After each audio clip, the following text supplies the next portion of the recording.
Welcome. I'm Liz Goldstein, and I'm always honored to introduce myself as the Executive Director of the Anticoagulation Forum. Today, we have a very special and important program. About a year ago, the AC Forum recognized that we need to directly confront systemic racism, improve diversity within our organization and programming, and increase awareness of health disparities.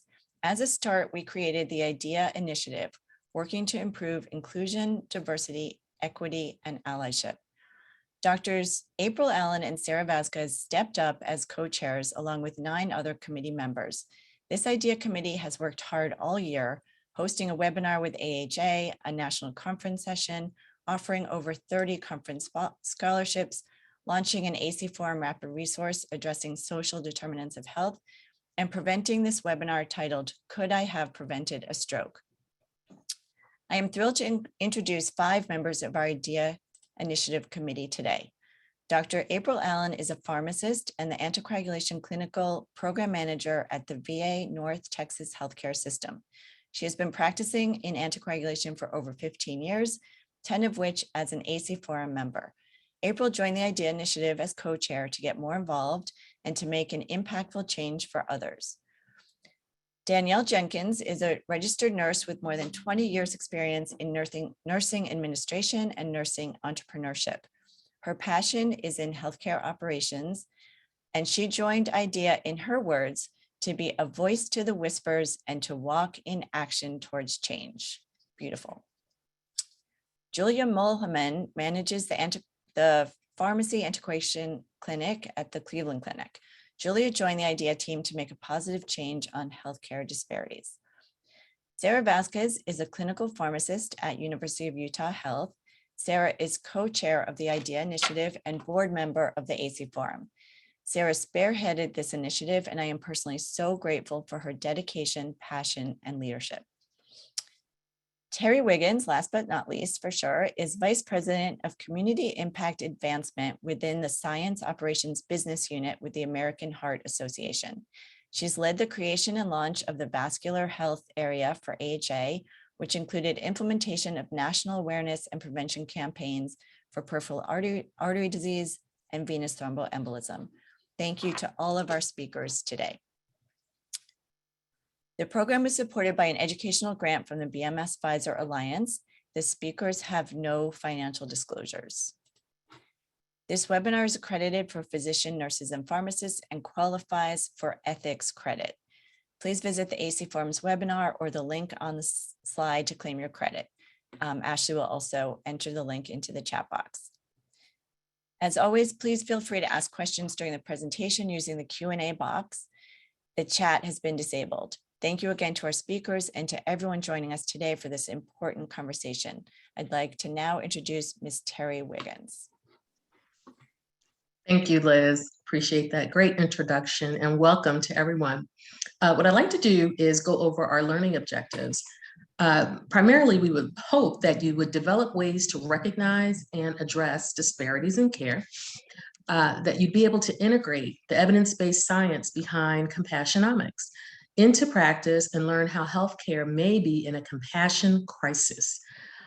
Apply the value of practicing effective listening as a method to alleviate bias, and apply clinical tools and health equity strategies in support of populations disproportionately impacted by cardiovascular disease, stroke, and associated risk factors. So now I'd like to introduce you to AY. AY is a 52-year-old Hispanic female housekeeper working at a hotel in an affluent area. While at work, AY began having chest palpitations, shortness of breath, weakness, and a slight headache. She has a history of uncontrolled hypertension, diabetes, smoking, and poor dietary habits. AY is taken to the local ER and has difficulty communicating her symptoms with the nursing staff. AY does not have health insurance and usually goes to a free community clinic in her local area. The attending nurse is confused and frustrated, trying to communicate with AY. While triaging this patient, the nurse says to another nurse, "I'm fed up with these people who don't speak English coming into the ER. If they're going to live here, why can't they learn our language? I'm on my second double shift in 2 days, and I'm tired. I'd rather focus my attention on a patient I can understand. Meanwhile, AY is helplessly pointing to her chest and her head.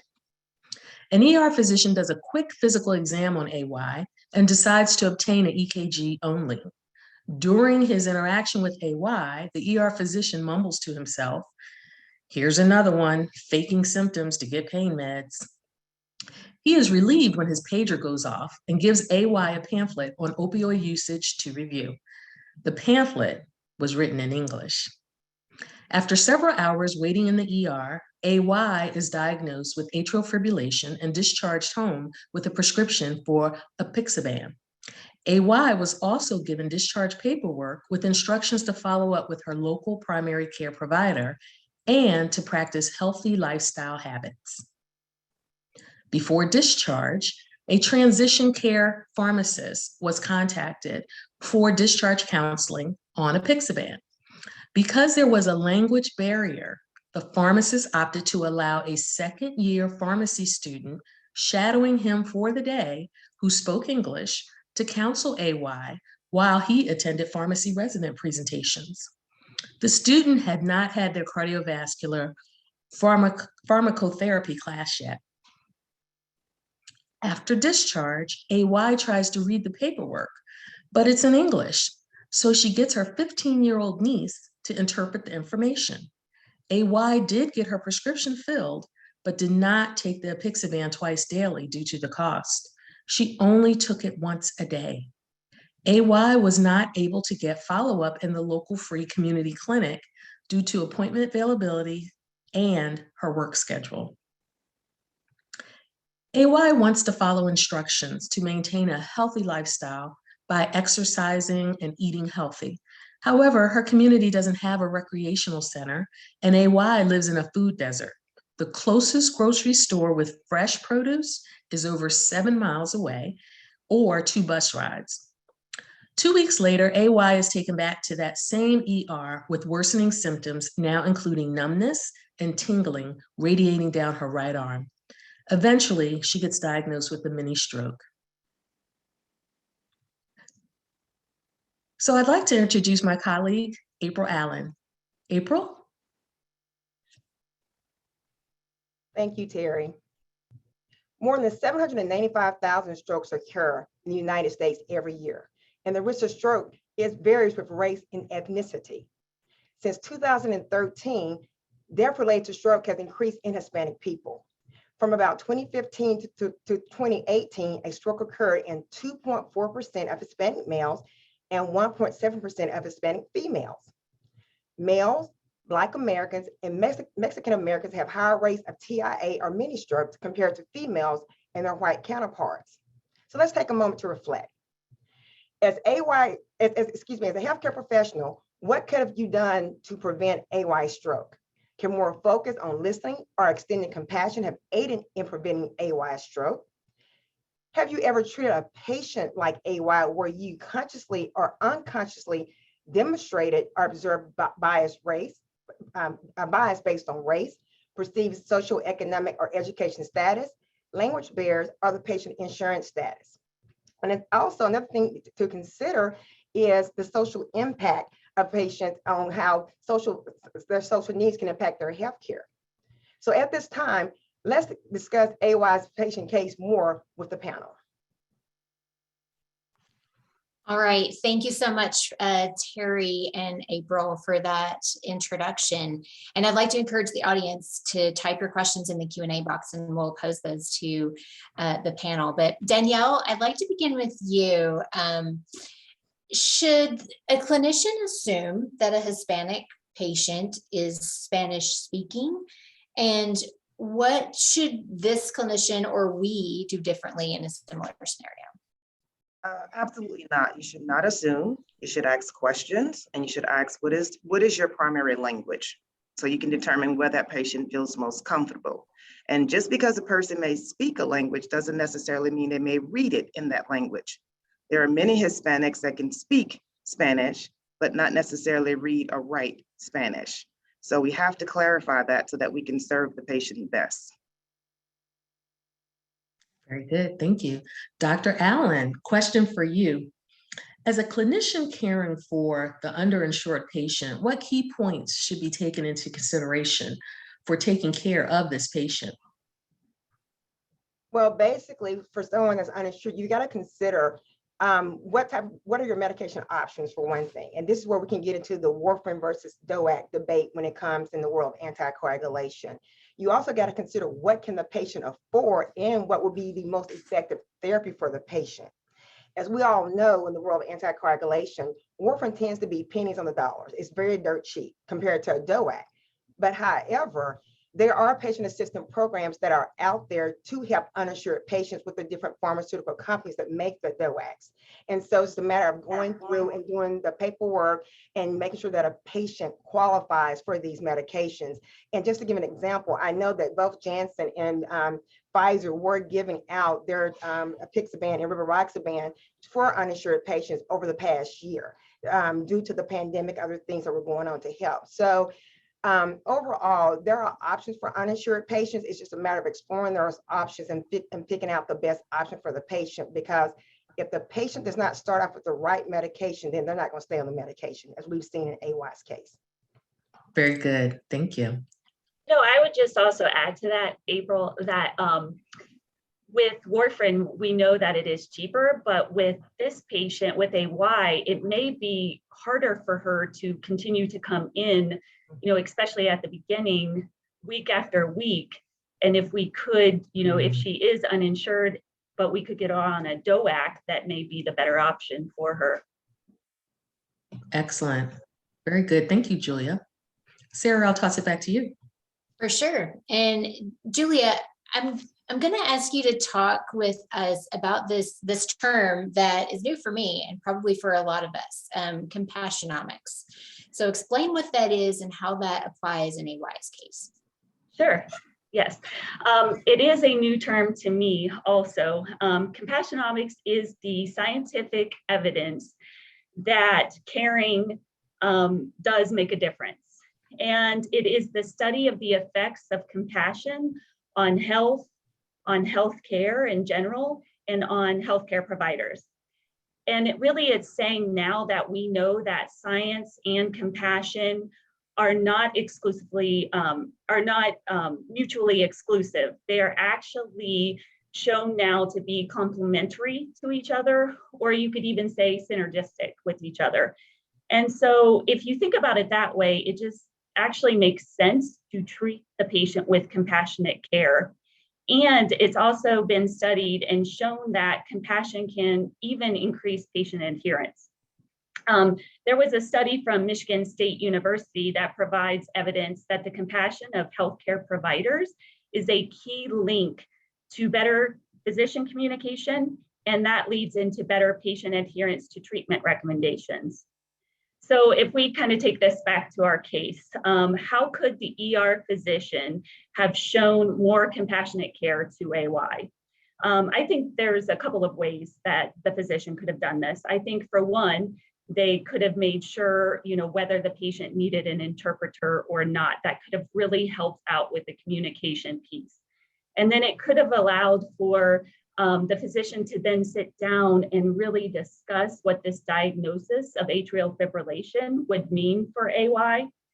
And then to even, get further into what apixaban is, why the patient needs to take this medication, how to take this medication, and, explaining that it's a twice a day medication and what happens if the patient doesn't take it twice a day. So I think if the physician would have just shown that extra step, that extra care for AY, she could have realized that somebody really does care about her and about her health. So in turn, she would care about herself and her health.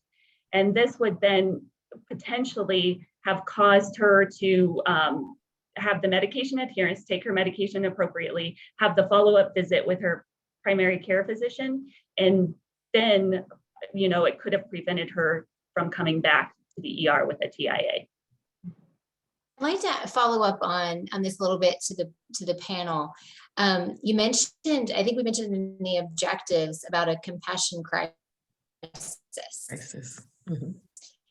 with everything that's going on in healthcare right now, and this nurse in this case, you know, sounds like she's overworked and burned out. And, you know, as are so many right now. And so for the panel, and this is for anyone, I guess my comment before I'll turn it over to you guys is, I think compassion actually gives you satisfaction as the provider when you are connecting with the patient that way. And so that'll be my comment. But how do you guys think we deal with this compassion crisis? I'll start. First, we have to address why. Why are we here? Why do we show up at work each day as healthcare providers? What is our purpose? So when we restructure and understand what's our purpose and who we're serving, we can be alert and have that sense of compassion. I have a saying that people don't care until they know how much you care. And we can tell when you're coming in to just rush us on through versus you really care today. Sara don't look like herself today because you're in tune to that. Or every time she makes a comment, she's looking down. But that first starts with addressing ourselves. We're coming on to our shift, addressing ourselves and making sure that we alert and making sure that we understand what is our purpose here today. Danielle, as a nurse, have you ever experienced that type of fatigue that was described by that nurse, where you feel like you may not even have anything left to give? Did that resonate with you at all, or did you connect with that part of the case? Yes, as a nurse, I've witnessed this firsthand 20 years ago coming on to nursing. And what I recognized is we have to be each other's keeper. So if you see a fellow nurse or even myself burning out or being short patient or having those moments, have a moment to pull your coworker to the side, have that talk with them, because in those burnout moments is when we can make the worst mistake of our careers. So we have to be accountable to each other in healthcare to kind of check in with each other and say, you know, are you okay today? You're a little cold today, or you're responding today.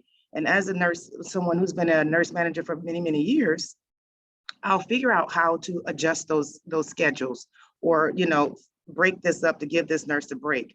But we all have to be in tune as leaders to know when someone is hitting that burnout phase. You know, nurses can come in and really do some damage just as well as physicians because they're not in tune. So we have to be each other's keepers. Very good, thank you. Dr. Allen, did you want to share anything about compassionomics? I think compassionomics is awesome. And I love the word, by the way, compassionomics. And so just to piggyback off of what Danielle said, I think it goes back to our core values of who we are as healthcare providers. It goes back to thinking about why do we choose to go into healthcare, what the oath that we took to help people. And I can tell you, this is little things that make me happy, to see someone that I can help and make a difference in their lives. And that's what has kept me going through the pandemic and keeps me going through the day-to-day grind of different things. And it takes 40 seconds to be compassionate to someone in order to make a difference in their lives. That 40 seconds could be could be the difference between life and death type situations. So it just goes back to the core of who we are as human beings, and just showing compassion to one another and to recognize these type of things. Very good, thank you. I'd like to add one comment, Terri, before you go to the next question. Something that we have heard at our institution in terms of managing wellness and helping with burnout is most of us are highly motivated professionals, right? We give 120% every single day. Well, the tank becomes empty in times like this. And so if you gave 20% less, it would be fine, right? And so thinking about that in terms of, you know, giving 20% less to give myself capacity to continue giving to people, I think has been really helpful to a lot of us at our institution. So just throwing that out there as well. Very good, Sara. And I think what I hear from each of you, and Julia, I'm not sure if you wanted to chime in anymore, but you had really good data on compassionomics and the connection there. But I think what I hear each of you saying is, it's okay not to be okay, but you need to raise your hand. Or if you observe one of your colleagues not okay, that it's our responsibility to rally around each other, especially in an environment where there is a compassion crisis. So thank you all. Danielle, quick question for you. As a clinician or healthcare professional, what could that clinician have asked AY so that they got a better understanding of AY's potential to assess the clinician's ability to assess medication adherence? Is that something that could have been picked up before AY got prescribed her medication and got all the way home and didn't take it? Is there a way a clinician can assess what the probability of medication adherence will be?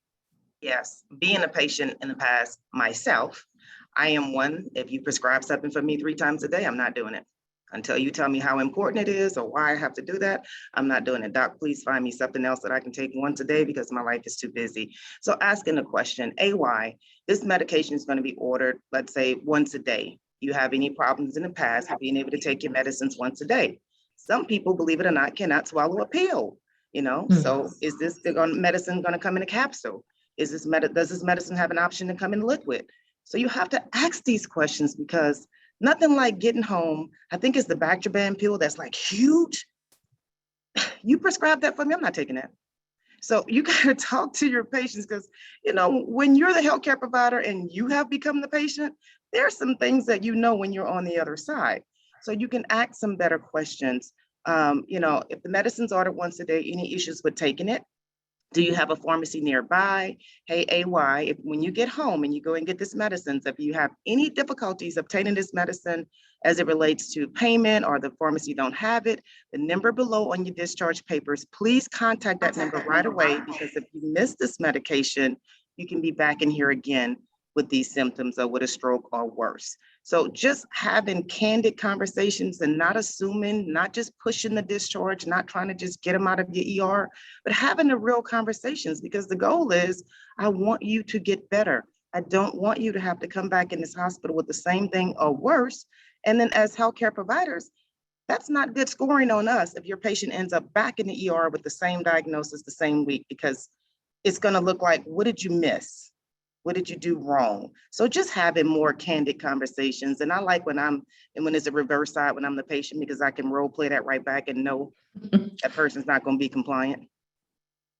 So for my pharmacy, thank you, Danielle, for my pharmacy professionals, I oftentimes do a little storytelling. So here's a little bit of the story. AY goes to the pharmacy to get her prescription filled. And when she finds out the cost, she gets the prescription, but she knew in her head that she could not possibly afford it, but also she has to extend the life of the medication. So in her mind, no matter what the prescription says, she has to take less medication to extend the amount of medication that's available. She may have made a sacrifice to get the medication. And this is where we somewhat introduce social determinants to health, things that prevent us from staying healthy, right? It's not necessarily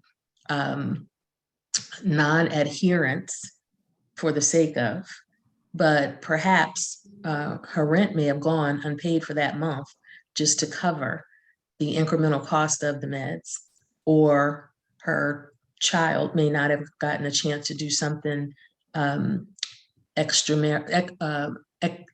school because of the cost or other things like that. So as our pharmacy professionals, would either of you like to address when AY got to the pharmacy, she may have even demonstrated through her face that she couldn't afford it. She may have told the pharmacist, wow, this is pretty expensive.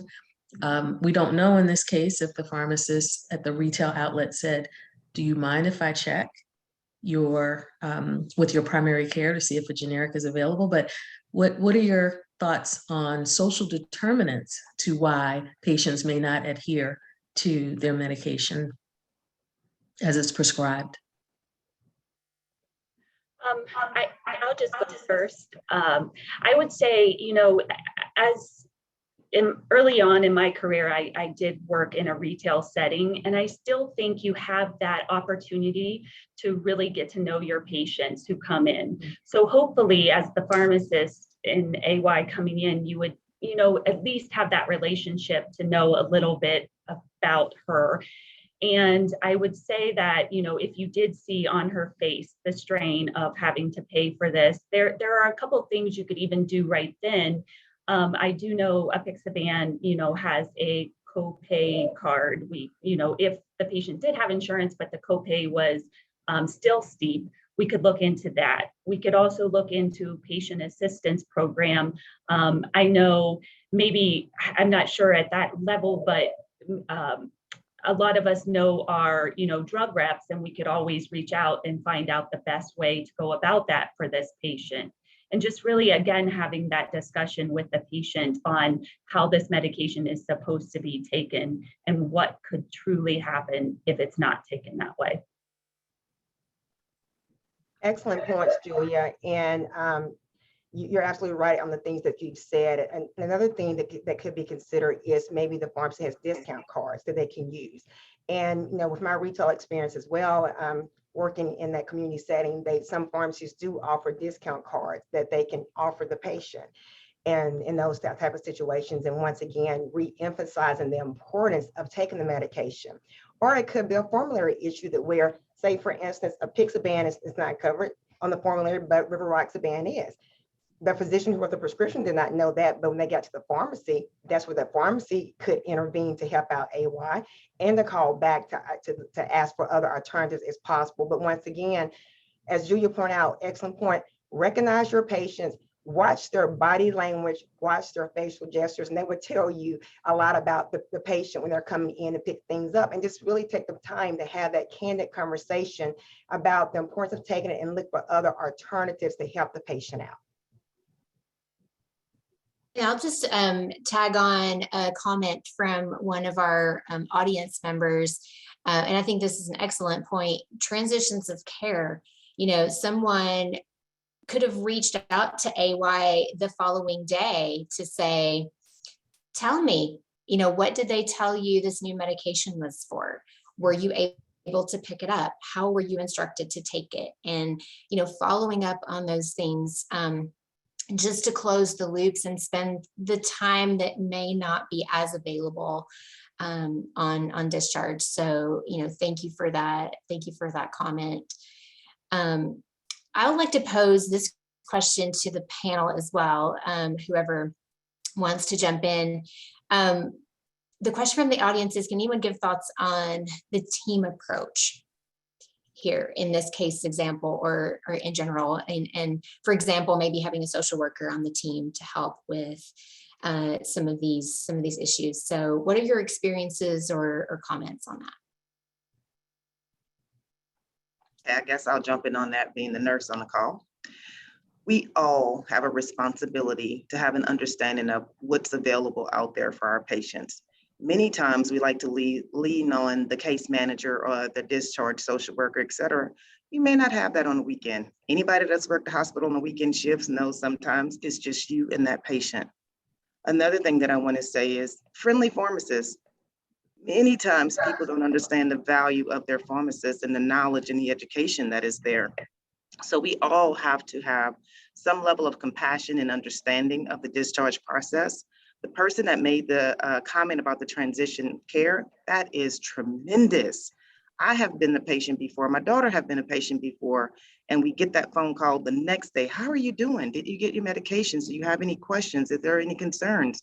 Many times in that transition care is when we find out that there's an issue that we can solve right then. So we all have a responsibility to make sure that we understand the full gamut of what's happening with that patient as we're preparing that patient for a discharge. And sometimes we are so overwhelmed, I'm speaking as a patient, when all of this information is being given to us and all we're hearing is and we just want to get out of there.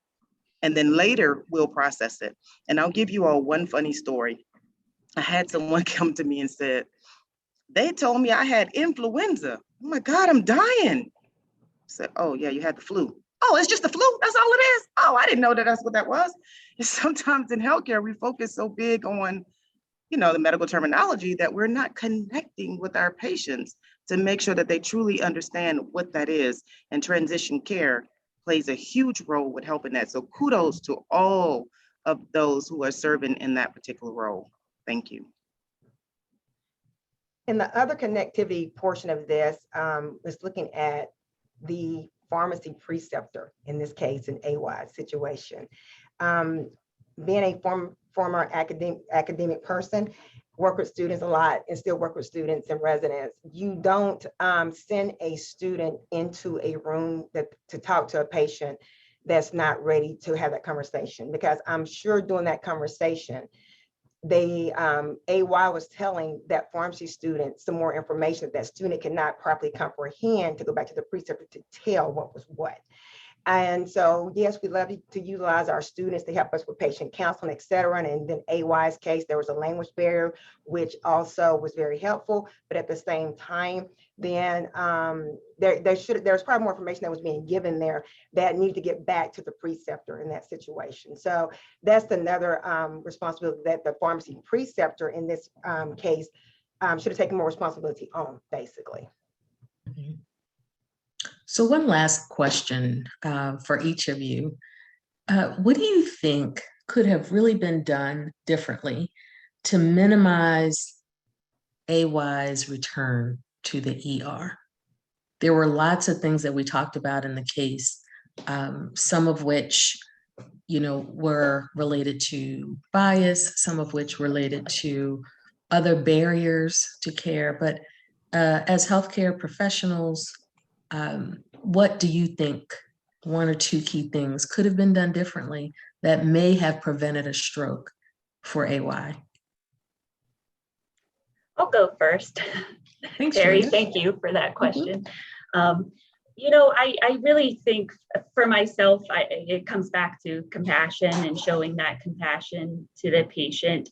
I know there's this book, it's called Compassionomics. It's the revolutionary scientific evidence that caring makes a difference. And there's a whole chapter in this book that is dedicated to, the amount of time it takes to have these compassionate interactions. And what the studies throughout that chapter found was that it takes like anywhere from 32 seconds to 58 seconds, under a minute, to show compassion. And so I think that that ER physician or that nurse too, either one of them could have spared 1 minute to just, show the patient that the patient mattered. And again, it's been shown that if a patient believes that her health matters to somebody, that their health matters to somebody, that they will take care of themselves also. It increases their self-care. Very good. Dr. Allen? It's about time, Terri. It's about taking the time to educate the patient properly. And this could be AY or any patient upon leaving the ER. And just make sure that they understand about their indication, what the medicine is for, and the importance of taking it, just taking the time, and also empowering the patient to know what's going on, and maybe some shared decision-making going on there as well too. So that's another thing that maybe that some quick points that could have helped in this situation, or just any typical situation. Very good. Danielle, would you like to wrap us up? Yes, actively listening. So if a patient comes in and tells you that they live pretty far away, they're not working, or they have any difficulties getting things, you have to listen to all of that. That's like, a patient saying, hey, I just lost my job. Yeah, I'm going to order this medication for you. How are they going to pay for that? So we have to actively listen to our patients, and doing that, a lot of these things we can minimize. So we can tell when people are focused and listening. We know this because we do it sometimes with our kids. We have to make sure that we're in tune and actively listening. Thank you. Very good. Sara, I would like for you to share with the audience this fantastic rapid resource tool that the rest of our committee came up with.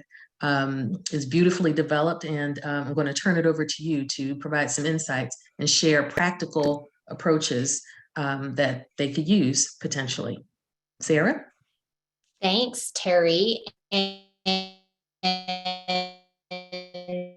yes, I wanted to introduce this resource to you guys.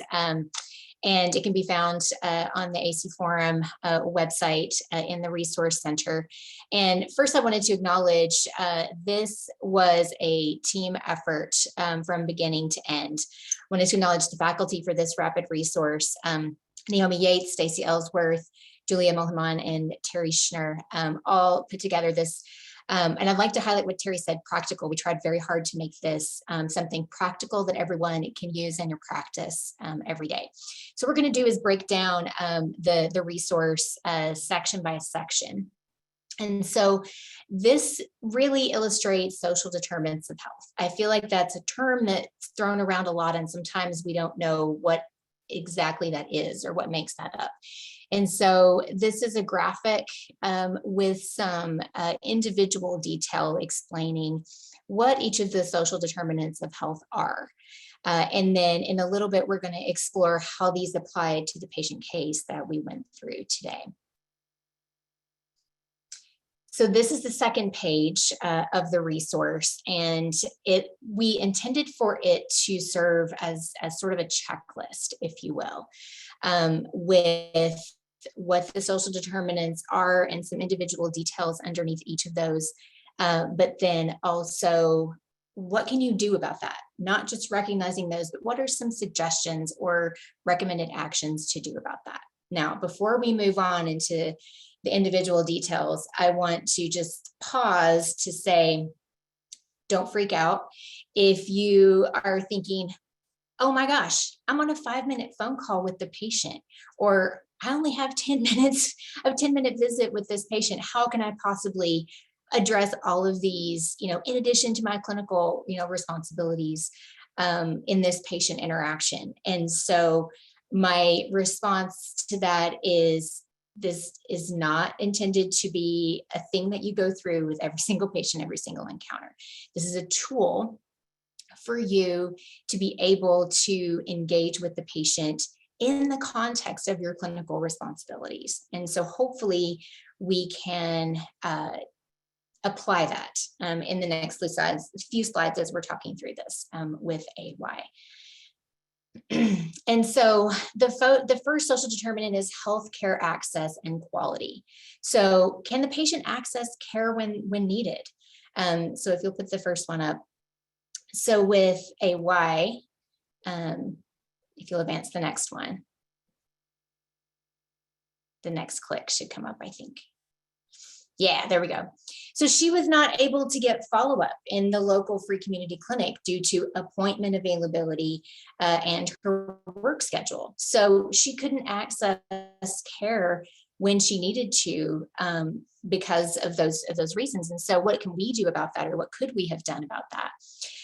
What hours are best for you? If there's a clinic that has extended hours or Saturday hours, or how can she get there? And if it's a patient on warfarin, is there a lab that has extended hours? Are they a candidate for a home meter? Do they benefit from telehealth medical appointments, or do they have access to that? Similarly, with pharmacy services, are they able to get a mail order delivery or prescription delivery if they don't have a convenient pharmacy? And then language, do they have access to care in their preferred language? So the nurse was confused and frustrated trying to communicate with AY. The pamphlet was in English, the discharge before, but identifying providers who meet that patient's cultural linguistic needs. If you know a patient speaks a certain language, well, how about I connect you with this provider who I think would be a good fit for you? And then using the resources available to you in terms of interpreter services and things like that. And so if we move on to economic stability, does the patient, are they able to pay for the cost of medical visits and durable medical equipment on an enduring basis? Not just one time to get their medication, but with a condition like atrial fibrillation and stroke prevention, this is an ongoing monthly requirement for her to get this prescription. And so is that accessible? In the case of AY, she doesn't have health insurance. And so therefore she rationed her apixaban, kind of like Danielle was saying. She only took it once a day due to that cost. And so what are some recommended actions with that? Working with the resources that we have, a financial counselor, are there free clinics where the patient can get care? And that was the case with this person. She had a free clinic, but she couldn't get there. And so from prescription standpoint, and April and Julia both talked about this as well, are there assistant programs within the manufacturers or within the institution or locally that we can plug the patient into? And then neighborhood and physical environment is another social determinant of health. Are there physical elements in their home? Are they safe? Do they have a place to live? And plugging them in with, a social worker or case manager, or maybe home health or adult protective services. I think it's important to note that this is about recognizing these things and getting the patient to the right person. You are not the person necessarily to solve all these problems, but you can, in your brief interactions with the patient, you can recognize, a person who is in need and get them to the right place. That's the intent of this tool. And so moving on to socialization and community. Do they have social support? Whether that's family or their neighborhood or their religious community. We mentioned in the case that her community doesn't have a recreational center. So that impacts her health because she doesn't have, a safe and accessible place, to exercise or to interact with other people in the community. And so there are impacts to her health. That's why it's a social determinant of health. And so finding resources like that for the patient, asking who can help you? Can I engage a caregiver for you? And then is the patient experiencing discrimination that is negatively impacting their health? Well, I think we could all make a case that there was quite a bit of discrimination that happened in this case. And if you are a witness to that, maybe you weren't taking part in that, but maybe you witnessed a scenario like that, then there are mechanisms within your organization to report that. Because if the organization doesn't know, we can't make it better. And then finally is mental health or stress impairing the patient's overall health. And there have been various, stressors in everyone's life over the past couple of years. And so connecting them with available mental health resources, either through their insurance plan if they have that, or free resources as they're available. And then finally, education is something that we've highlighted was a gap in this case. So asking the patient or identifying what is their preferred learning style and assessing their knowledge or understanding of the topic. Neither of these, I can argue, was done for AY. And so what could we have done differently? So encourage members of the healthcare team, how do you learn the best? And we've given you a link to a questionnaire for learning style where you can assess that briefly. And then deliver the education and assess their understanding pertinent to that learning style. You can use, teach back method, tell me how you would take your medication, things like that to make sure that you have conveyed. We think we're giving clear instructions when in fact, maybe we're not. And so simple things, again, it doesn't take a long time, but making sure that we're ensuring understanding with that patient. And then finally, food and nutrition is a social determinant of health. Is the patient experiencing food insecurity? We mentioned in the case, poor dietary habits. She lives in a food desert. The closest grocery store with fresh produce is 7 miles or 2 bus rides away. So that is hard. We're setting her up for failure because we're saying you need to eat healthy, but there's the disconnect is she can't get to that healthy food. And so again, this is a quick thing for us to be able to intervene on potentially is having resources at our fingertips to say, and assessing that in that call, to determine if they're eligible, for certain programs. food banks or meal assistance programs, or caregivers, who can help bring groceries by or things like that. And then utilizing all of the resources that we have, at our institution. And so at this point, I want to just turn it back over. I know we've presented this resource to you guys as the audience, and so I want to turn it back to the panel.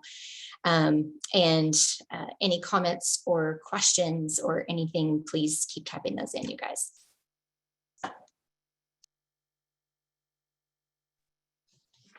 So one question I would pose to the panelists while we check on additional questions. There was a question that came through. Are there any specific efforts that can be made to target the senior living or assisted living demographic? Would anyone like to respond to that question?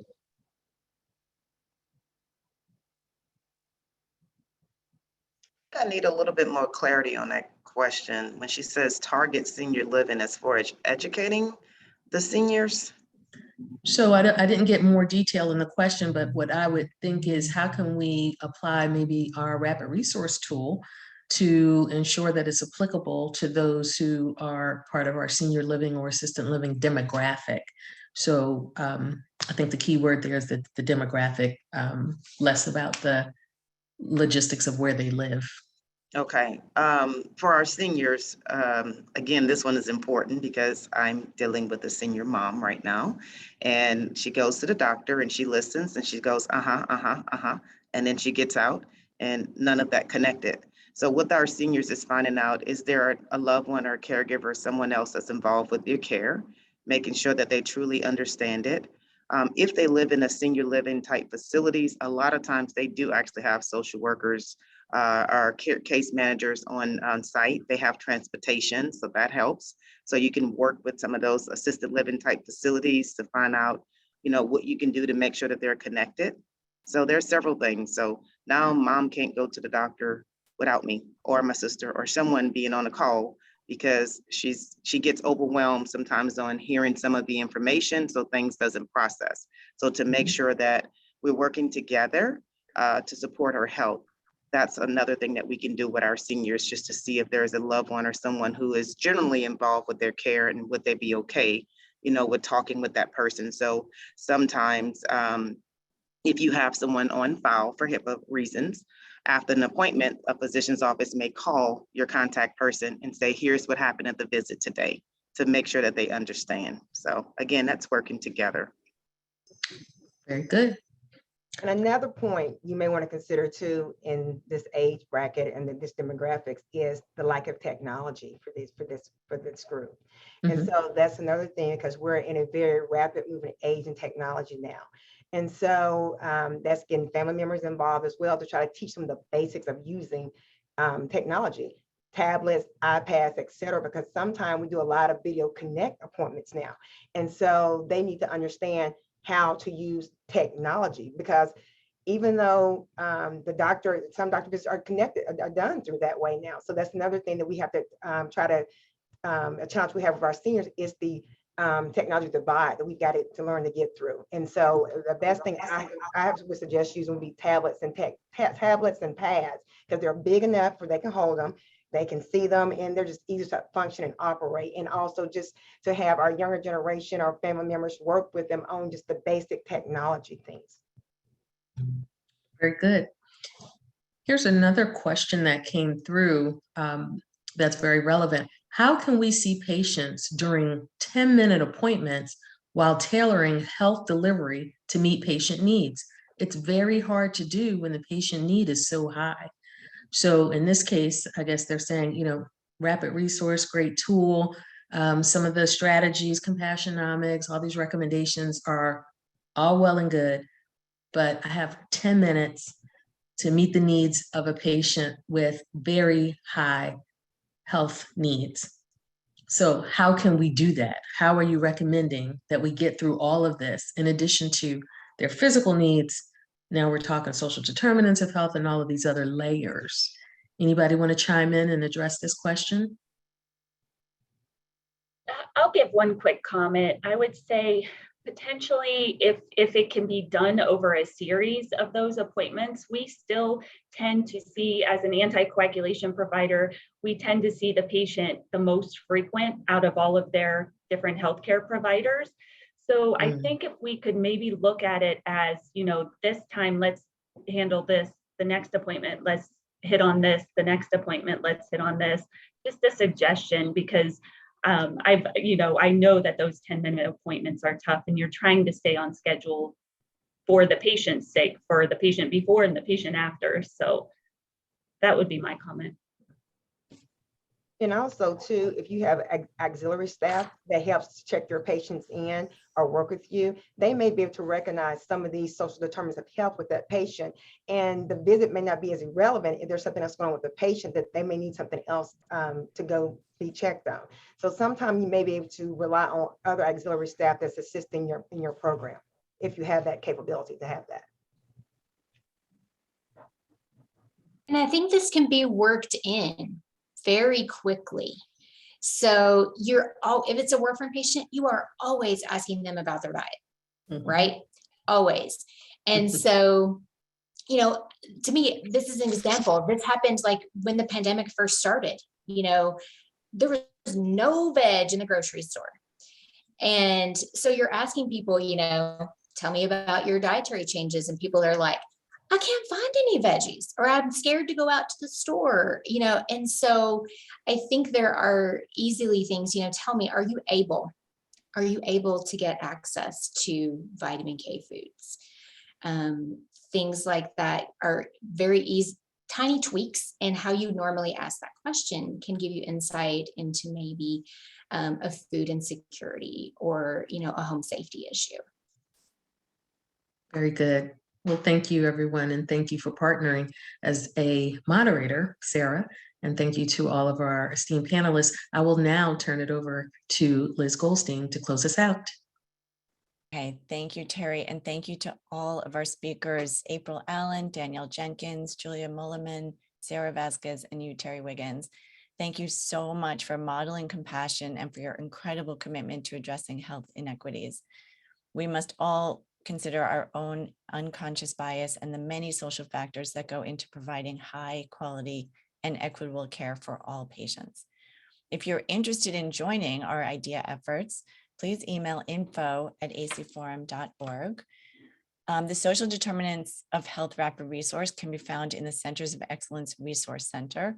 Please visit excellence.acforum.org to download this tool and explore our many other rapid resources and other tools, including this online literature update that gets updated twice weekly. As usual, this webinar has been recorded and will be posted on the AC Forum website in a few days. It is accredited for physicians, nurses, and pharmacists and qualifies for ethics credit. You can claim credit at this link on AC Forum website, or it's in the chat box. Lastly, I'd like to thank our BMS Pfizer Alliance for their support of this program. Thank you for joining us, and have a very happy and healthy holiday season. Thank you.